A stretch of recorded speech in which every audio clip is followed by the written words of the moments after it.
This is Toyota's Tacoma. It's a 4-litre double cab pickup. My friend Bob Towry's just bought one, and his use is long distance traveling, interstate, but then when he gets off-road he needs more off-road performance than the standard Tacoma can deliver and more payload.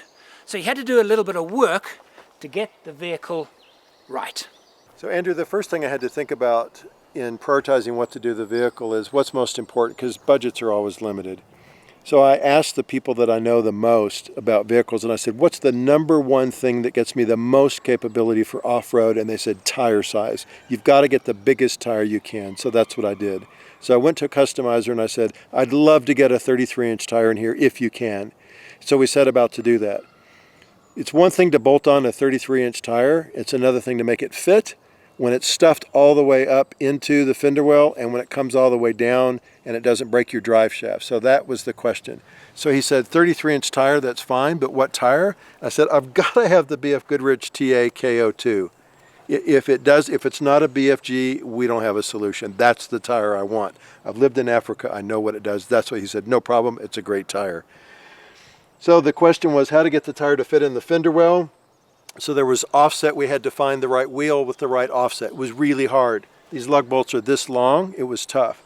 The second problem was how do we get the vehicle to receive this tire when it's compressed all the way in and when it drops all the way down. Also we had to beef up the front shocks for off-road, not on-road, and we had to give it heavier springs. We had long conversations about what kind of driving and how much weight and what kind of terrain and so on, and so we selected the ones we did to give it that capability. So we changed the A-arm to get more articulation, which was good, but it created a problem where to put it.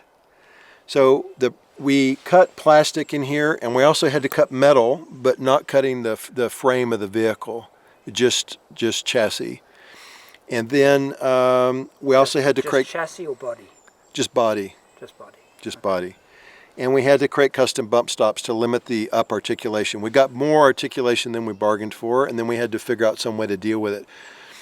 It took about a few days to replace the suspension and to put on the rock sliders. It took 3 weeks to make these front wheels fit. Then moving back, the next question is, well, we need to protect it from rocks, both on the side and from the bottom, and I needed a point to jack the vehicle up on the side. Very few places to jack this vehicle up when you're stuck. So we put on these, we identified these rock sliders and we bolted those on with several grade 8 bolts in multiple places. I didn't weld it because I want to be able to sell it without them if I want. Moving to the rear, easier to fit the full-size tire back here. The question was, how can we add extra weight? So 2 things, springs and then the shocks.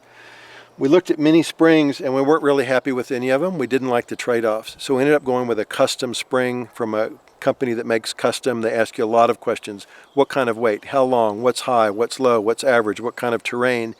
They feed it into a computer and then they build a spring just for that.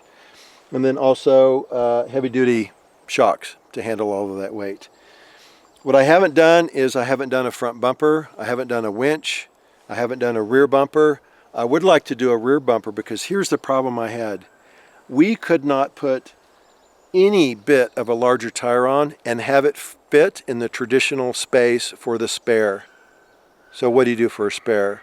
So for now I'm putting it in the bed. It's a shorter bed. It's a really big tire back there and a big wheel. And so I just have to consume space with it. A roof rack has trade-offs. I'm not happy with them in my application, so I may look at a rear bumper with a rack for a full-size tire and spare to give me some of my bed space back. And we haven't done anything with the rear bumper just because of cost. What I'm happy about is I've run this in the desert now, I've run it in the mountains, and I'm happy with the way the suspension is performing, and I'm really happy with the capability that the tires are providing in terms of holes and things to climb over and things like that. And what would you do now as your next tweak? Because this is the first trip of this vehicle. What would be your tweaking?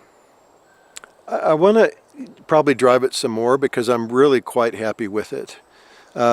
If I'm going to do, to me it depends on am I going with other people or by myself.